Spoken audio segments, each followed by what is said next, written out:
Thank you very much for agreeing to do this. We are going to discuss a question that I posed to you, something along the lines of, can creative AI/behavioural agents be considered a digital score? And I know this is your field of work and research and practice-based experimentation. And your piece, Zamyatin, which I've used previously and wrote about in the Digital Score book, would you consider that a digital score, Zamyatin?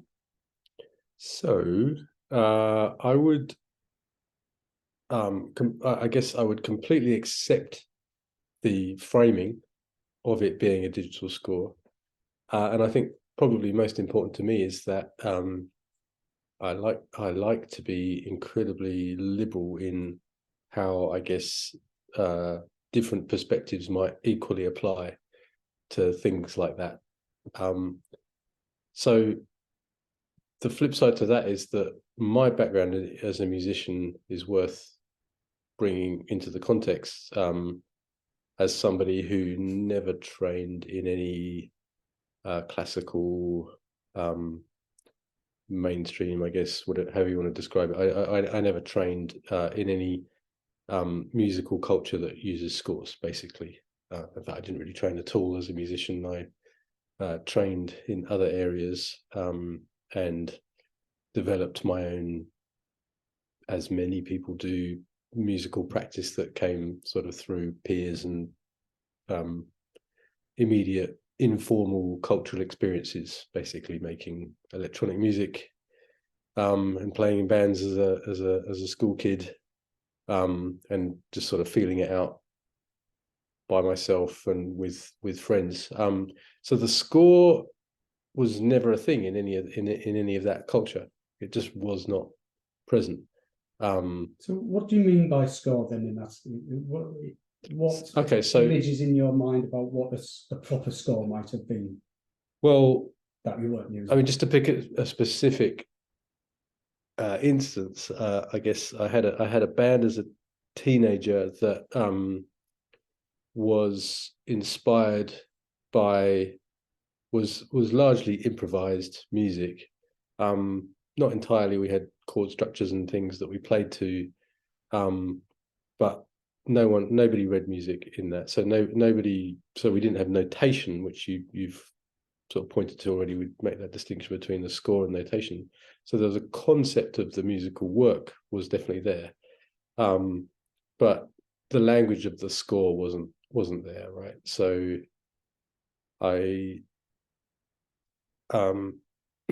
if you want to extend the score to any abstract conceptualization of the musical work, then of course it's there, because of course we talked about the music and we had an idea and we had a plan that was orally communicated. And there was a shape, a kind of a shared understanding or a shared agreement of what this shape of the music thing that you were working on at the moment was. Yeah. And then, of course, just to move on to what I've done most of my life, which is electronic music production, you have a piano roll, you have a timeline editor, you work immediately in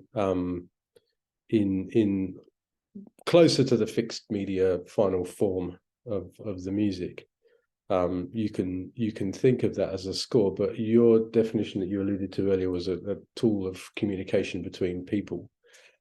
Yeah, I mean that goes to this definition that I'm still banding around, that it is a communications interface or a package of a thing that could be, not necessarily always, but could then be communicated to somebody else to realize, perhaps without you being there, or the need for you to be there, the originating composer. Right. Yeah. So it's an object of exchange. I mean, if I'm just sort of like riffing on this, it's an object that musicians exchange amongst each other that is present and functional in the creation of music, not just in the final consumption of the music, perhaps. I mean, there's so much to dig into. I can see why this is an interesting subject for you. So even that's, I guess, pops open all of these questions. I mean, historically, scores were what people bought to take into their family home to sit around and play some music, and it was pretty close to being the object of consumption. And so for me, I mean, these are all social constructs, more or less. But that's an interesting point to discuss. Yeah, even the digital audio workstation project file or MIDI file or whatever is something that you could, under certain contextual circumstances, you can conceive of it more this way or more that way. It could be considered a score. And again, well, I mean, I like to take any concept like the concept of score and think of it not as having a singular definition, but a bunch of associations.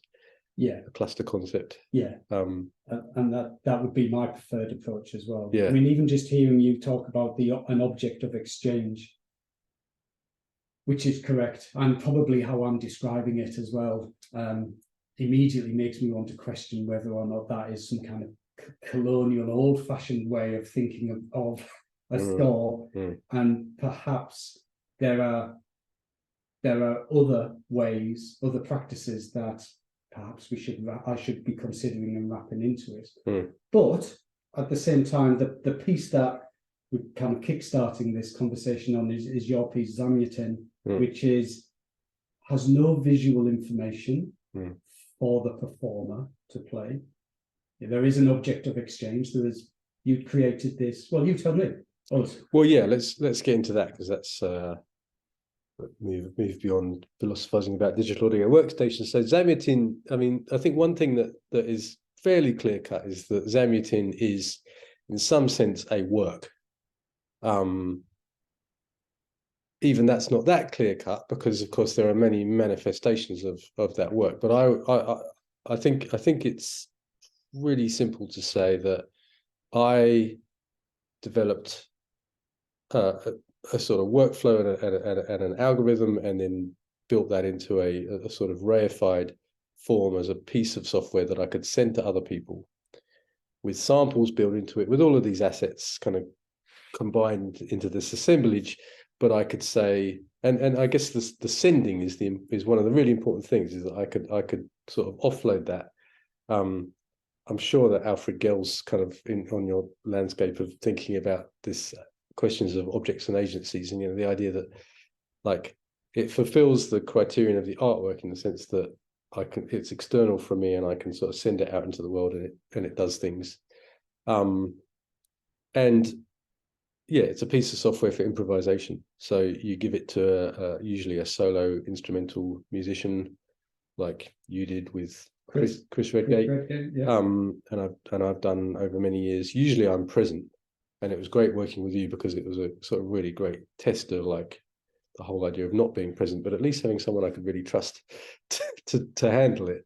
And it gets performed. So it sort of, I guess, feels and smells a bit like a classical music score in that sense. It's the object that you send out, and it gets performed. And there are these two things. There's the object, and which is a standalone thing, and there's possibly the live performance and possibly the audio recording that then results from that. And largely I do not work in that way. Largely most of my music practice has been in a digital audio workstation, or myself as a computer improviser sitting at a laptop in a performance context. So that was certainly for me the closest I've come to thinking about my work as engaging with things like scores. Yeah, but it does raise some questions, which is kind of at the heart of the question that we're kind of proposing here. One of which is it's a behavioural agent, using a term that you and your other authors wrote about in that fantastic paper from relatively a while ago now, but it's still really relevant. So the score is encapsulated within something that behaves in real time once you've handed it over. And that kind of, for me, is an interesting muddying of the definition of a score, because what have you done as a composer, and when does your job cease as actually, I hate the term composer and performer. I think the divide's Mhm. getting to be redundant. But as the initiator, as the person who built this thing, the creator of this idea, in the inception of it, and in handing it over, at which point is your role complete? Well, to just step back then and talk about that paper. So the main thing we talked about in that paper, and I should really acknowledge Alice Eldridge as being actually much more the instigator of this thinking than myself. She completely sort of set out this idea of taking composer or composition, instrument, and performer as three really seemingly clear-cut categories in certain traditional music contexts, and saying that these completely fall apart with the kinds of entities we're playing with.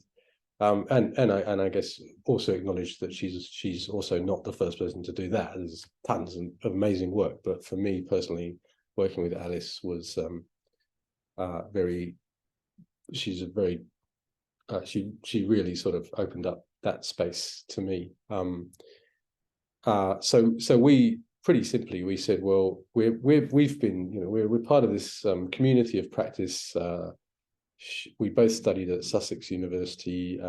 I studied at Goldsmiths. There seemed to be a very lively community at that time of basically this practice of I make a piece of software, and then I put it on stage with an improvising musician.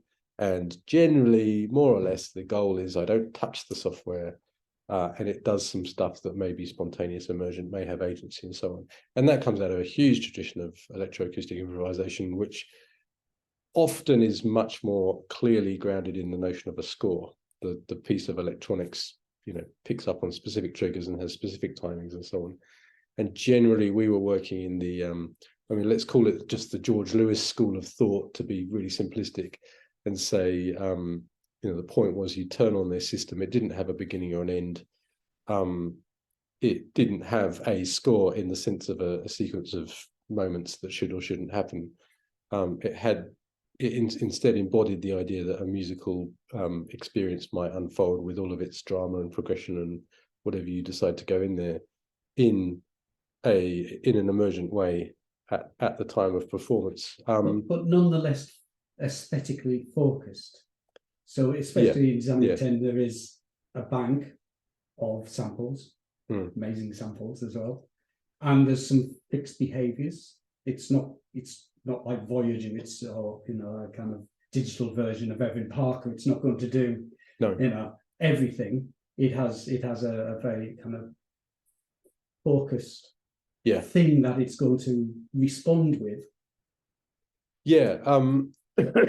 Well, so I think there was an ideal that we were interested in intellectually, which was actually how much could you push it to the point where it had the richness of a human improviser. And to make a very clear distinction there, I don't think anyone was ever, there was a lot of work about virtual musicians, but I think with the people that I worked with and sort of shared ideas with, there was never that intention that you were trying to simulate a musician, but what you were trying to do was think in complex systems terms about complexity and structure, and not simulate the behavior of a human musician, but achieve an equivalent kind of complexity. So there was absolutely this idea that this system, you would turn it on and it may do one thing one day and another thing another day, and it had a deep richness. And we never got anywhere near that ideal. And the consequence was this sort of exploring this weird middle space where, there were actually all of these sort of compositional mechanisms in there. And so that immediately folded into the theorizing about the idea, well, it is a little bit of a composition. We use the term composition instead of score, but they're fairly interchangeable, I think. It's a little bit like a performer in the sense that it has all of these points of decision that occur in a state-based interactive system, A-life philosophy, all sort of tied in there. And then we also brought in the idea that, well, it's obviously a bit like an instrument because it's an object that I give to a musician and they interact with it. sounds a bit like an instrument. Yeah. And sometimes it would be more or less like an instrument. For example, it was very clear with Zamyatin that one of the most effective things that happened was that I made the system work in such a way that when the musician went honk, it went honk. It had this immediacy of interaction, and that immediately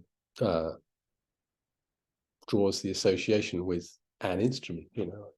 I do something in it, and the effect of my action is immediately apparent. Yeah, I pluck this. Yeah, a G comes out of the violin or, yeah, or the guitar, whatever. So there's an immediate response to the point where the player can game it, and perhaps if the environment and the circumstances are correct, there's a consistency with their impetus leading to the response. Yeah, and I think at that moment, the question sort of narrows into this sort of like, well, what is the language? Like, is there a sort of general language of particular systems and how their interactivity work that might draw on these different things, the immediacy of interaction versus the sense of agency of an external system that you can't entirely control, versus the aesthetics that me, the programmer of the system, with all of my samples that I've chosen, have come in and brought in there. And it's a big melange, melting pot of different elements. And I think that I don't think a clear language has emerged from that. But then that would be true of instruments as a category, scores as a category, and performance as a category. They're all supremely complex and multi-layered. As soon as you zoom into the grey area or the boundaries between them, actually that boundary just gets bigger and bigger, with the more nuance that you're bringing into some of the questions. But the rationale behind thinking, can a piece like Zamyatin, which I think is a great example of a behavioural agent communicating a musical aesthetic, a musical idea to another musician, so bring it back to the definition of the digital score. I'm kind of, by asking that question, I'm challenging whether or not it should be called a digital score. That the fact that it is a behavioural agent, it's part performer, it's like a chimera, it's part performer, part improviser, part composition, part instrument, part score. Is the digital score as a term too reductive for it? Does the definition and the term of what we're studying here, do I fall through that and actually it's not adequate enough? I just wonder, I suppose that's the question, is can we call it a digital score? Does that offer us any value in the way of thinking about it? So as you know, in that paper we put forward the term behavioural object, and the point, I suppose, was it doesn't directly reference any of those pre-existing categories. They're very general and abstract words. Behavioural, it has behaviour, and but there was a goal there, which was to capture the sense that the object of the score doesn't jump out and start moving around, and instruments have behaviours, but they're generally passive. You generally drive them with your bodily action, not always, but and obviously electronic instruments break that open.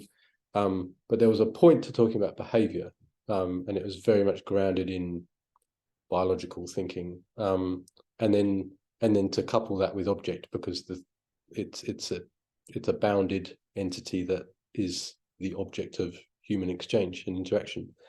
Now, I've been misquoting you today, and I should go back to your paper. It's been a couple of weeks. I thought it was behavioural agent. So why behavioural object? Okay, right. So, all right. That makes a bit of sense of our conversation, and that's totally fine. I will never think badly of anyone not managing to absorb the massive world of information out there. Well, I'm more interested. Behavioural, I agree with. Yeah. Not that I need to agree, but that makes sense. But why the term object and not agent? I think exactly because they're almost contradictory, right? Like and again, these are like hazy as hell categories that you're grappling with there. But object denotes passivity and staticness, Mm. right? And so to point to that as being, you know, Alfred Gill would say second order, I think secondary agency, like it can perform agency, but it certainly doesn't have the mechanisms of human brains that can seemingly form intentions and instigate effects in the world. They're very limited in their capacity, but then if you start to bring in AI and all of this sort of advanced computing, then you can start to nudge it towards having something that would be more like a primary human agency. Nowhere there yet, but totally possible. To couple that with, to then use the term object to still ground the fact that they are it's hard. I mean, I don't think that's a winning term, because I don't think we can have one, and we probably just need to sort of neologize a completely new term. But yeah, that's where the object bit fits into that. It's an effort. It's an attempt to sort of capture something. Like I say, I think ultimately you probably need to go back to your Latin or Greek dictionary and come up with some funky neologism to capture what those things are, and then see if the world can sort of see if culture can actually form around a term that fits. I mean, agent's a great one, because we can talk about software agents as things that can act on the world with some degree of autonomy, but they don't have to be humans or animals or those pre-existing categories that have active agency. But my God, you know, we tie ourselves in huge knots. So I've written a lot about agency, but I don't really claim. I think it's an incredibly elusive concept. Going back to score though, score. As I say, I don't kind of come at music from a lineage that particularly centralizes the score. So it would never be my choice of term to say the digital score to refer to something like Zamutin. But that's entirely recognizing that there are multiple potentially coexistent perspectives. I could entirely embrace that terminology. But to do so would mean, obviously, to sort of recognize aspects of the like traditional aspects of what a score is, but then obviously that concept of the score then needs to be updated and modernized to fit. So if you had considered a score to start off with, perhaps it would have been a very different animal, agent, actant, whatever you want to call it. I mean, again, I mean, for me, well, if I ask what's the boundary between the term that the thing that a score denotes and the thing that a composition denotes, is a score a composition? Is a composition a score? The term composition is much more natural for me. It's just maybe I can say is simply that it's just the score disassociated from that history of dots on paper that doesn't really figure in any of the work I've ever done. Yeah, it's got some baggage, hasn't it? That's that word. Yeah, I don't mean that in a negative way. It's just quite specific, I think. Yeah. Whereas the term composition has a little bit more freedom to refer to different ways of making a musical work, and the result is still an abstract musical work. Like the sound recording can be a manifestation of a composition, a pen and paper score can be a manifestation of a composition, and a piece of software can be a manifestation of a composition, I suppose. So I think that's generally been more functional. And then even if you move out of Western thinking, you might sort of say, well, that falls apart, and there is no such thing. Yeah. You've used the term work now 3 times, 3 different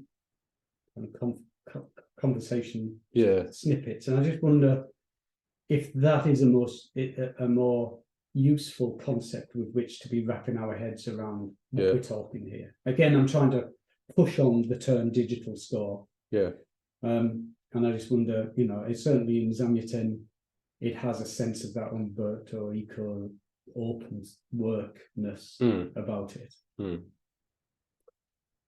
Does it feel more comfortable to call it a work rather than a score for you? Well, I think that's just another step of abstraction. So yeah, and of course that triggers a load of associations with the standard work concept in Western music. So you know, the minute you recognise that, then you recognise that that doesn't always work either. Pardon the pun. But I mean that's another sort of way of just escaping various associations. So I think even with my background, sometimes I'm comfortable to talk about a composition. If I take a record that I've made and give it to someone, I could say I composed this, and that feels like a natural use of language. And yet even that, if you dig into it, all of the categories of sort of human relations in music are quite messy and ugly in a way. Like, I don't think that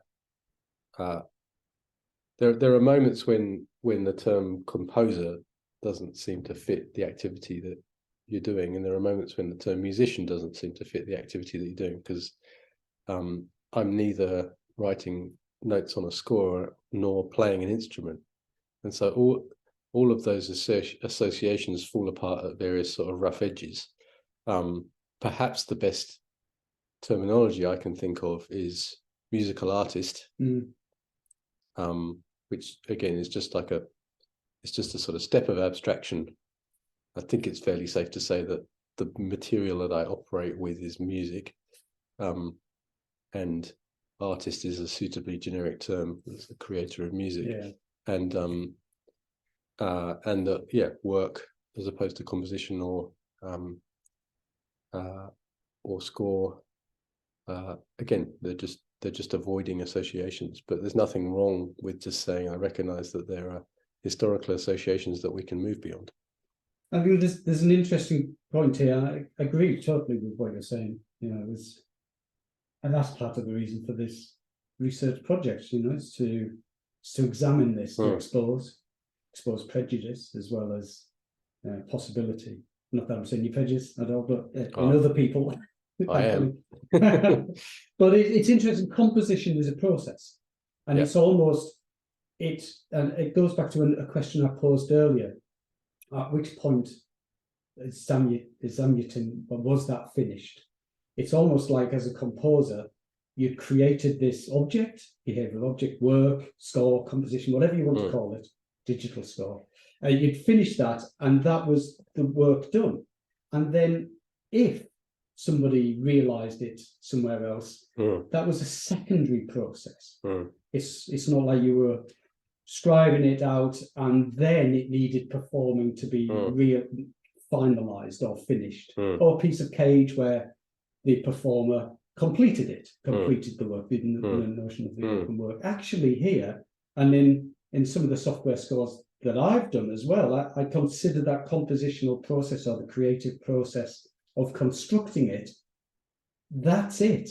The potential world that is contained within this latent space of its behaviors, of the media, of the algorithms that I've created. That's the piece. The fact that, maybe I'll turn this into a question, Ollie. No, no, you don't need to. It's all right. But do you know what I mean? It's like you're done, and then what if you hand it to somebody else and give it to somebody else, and they, like Chris, they realised it. I heard Chris play it maybe 15, 16, 17 times or something like that off the top of my head. It was very similar, and yet each one was very different. But that's a different manifestation, a different domain of the compositional process, which was you. Well, but that's an interesting cultural thing, because I think if I'd studied in a conservatorium or a URCAM or something, like that, then I would have been trained in that school of saying, this is a work. You need to stamp this at some point and say it's out in the world. It gets published. I came from Goldsmith's informatics, where people were doing weird stuff with technology, and my music practice was gigging with a laptop. And sort of tweaking stuff as I go the whole time. So I never considered Zamyatin to be stamped for completion, like never. In fact, you know, quite the opposite. I was like, at some point I've got to get this thing to where I want it to be. Yeah. And that's an interesting one because I mean, like, there's traditions there and there's conventions. So if you're in a certain school, then you would, yeah, you would shut that thing down and say this is a composition, and I package it up, and you know, might actually go through a publisher to put that out, which is what happens in the orchestral world. And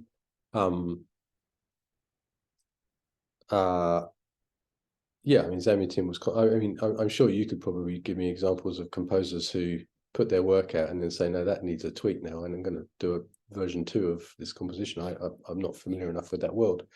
I mean, maybe at a stretch, in contemporary music, thought Taylor Swift re-recording all of her records is a case in point, right? Because normally we think of records as being done, and then there's a final version. I mean, I was having a great conversation with someone the other day, like, let's think of famous bands and let's think of instances where the live recording of their track is better.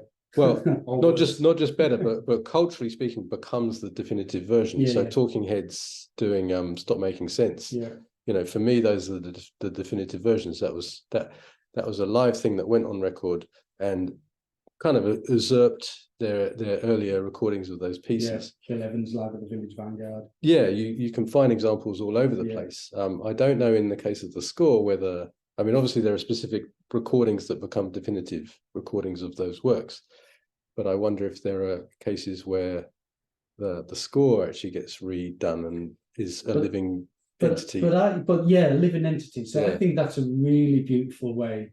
I mean, we're getting close to the end, but I think that's a really beautiful way of acknowledging whatever we want to call, whatever you want to call Zamyatin. I'm very happy to call it a digital score because it still ticks the box. But what it has exposed is the fact that it is the compositional process is a journey almost. That Zamyatin from 8 years ago wasn't the same version as it matured, you know, but by the time from when you first released it out into the world with a performance to when Chris did it to 10 years time from now, it's going to grow and mature. Well, I haven't been working on it recently, but nevertheless. Or it has the potential to grow. Yeah. You'd still be very happy to call it Zamyatin. But I think, I mean, that's whatever we agreed with. It was that's a really interesting point, because I'd probably have to confess that, you know, and I mentioned this earlier, like I guess the initial intent was not to build a work, it was to build a virtual musician. And so I said earlier, like, I was never trying to do that, but it's a really nuanced thing. I wasn't trying to build. It's really tricky to capture it. I was trying to. I think I've written about this in the past. Like, I was trying to build a system that relationally could sit in place of a musician without it attempting to simulate all of the behaviors of a musician. Yeah. And one of the focal points for me in that sense was it being able to drive complexity and seeking to get a response from the musicians who worked with it, that they found it to be more than a score, actually, you know, be, you know, they weren't just playing over a set of fixed media that was being simplistically regenerated according to some stochastic rules. They were interacting with something that felt more than that. And I've really lost where that point was just going for a moment. There's so much at play. There is. All of a sudden. Sorry, that was it. Was that over time, over the sort of long-term development of this project, it sort of just became simpler and more practical. And, you know, this is in the real life context of me putting this into various festivals and performance contexts of just saying, this is my work, Zamyatin. And so it evolved to being a work. And I think probably a lot of people have been through that process. Yeah. I mean, you could think of someone like Harold Cohen making Aaron, this famous, well-documented history of that. Yeah. and I think it went through this very similar process of him sort of trying to reach for the idea of like doing a sort of simulation experiment, and ending up with this sort of weird cyborgian extension of his own painting practice. Yeah, and Voyager as well. Yeah, exactly. So I guess maybe sort of there's a social process of sort of collectively classifying these things as works or compositions or scores. So we'll close up in a second, but one of the things that I noted down was this thing being an object of exchange. And I think you kind of, when we were first teasing out whether or not Zamyatin could be considered to be a score, and that was floated about, that score is this object of exchange. Probably from heritage perspective, that's what it had been up to this point, certainly with the record industry getting into play and fixing something and selling it on behalf, taking most of the royalties, as we were discussing earlier. But actually now it's possible to grow something almost like Howard Cohen did with Aaron, and what you've done with Zand, that actually it is a work that just keeps on growing, that you can, I'm kind of visualizing a plant almost, that you plant a seed and it can grow and mature, and you add to it, it can change over time. The fixity of the old way of it being a score is out the window, has been challenged. It's kind of what I'm sensing. There's something really interesting to talk about here, that it doesn't need to be fixed anymore. Once it's finished, actually, is it? Can we not return back to it and make it grow? So in 20, 30 years' time, this thing is communicating a different type of experience. Probably going off on a tangent from what you're saying, but what really strikes me is and this comes back to thinking about instruments, just as a thought experiment. If you imagine sort of like Les Paul making the Les Paul, and even though it's got his name attached to it, like the idea that would be an instrument that only he plays and that would only be associated with his musical work, versus the idea that thousands and thousands of different guitarists have all picked up this instrument and played with it and made it their own. And he's got some creative investment in the work that they produce with it. But the instrument satisfies a completely different set of social relations. I can take an instrument and I can play it and do my own thing with it. And Zamyatin is maybe a case where you could imagine a situation where, and this has happened with many software systems, like I made a thing, but then it's sort of, and it is open source and you can find all the code and build it yourself, and that many other people had then gone off and done things with it. And despite its complexity of behavior and its autonomy and all of these things, and the way it might act like a before and might act like a score, socially speaking, it becomes an instrument because it becomes detached from a certain set of relationships with a specific maker. So maybe that this is really important in what you're theorizing about scores, is that the distinction is actually to do with how something goes out into the world. We can think of all kinds of examples of that in different media. So when the Amen break becomes this sort of, goes beyond being just someone's sample that's been ripped off, to being this sort of culturally significant entity, something switches. And it's a very interesting topic. Yeah. Ollie, let's stop there. Yeah, we're going over time. Thank you very much.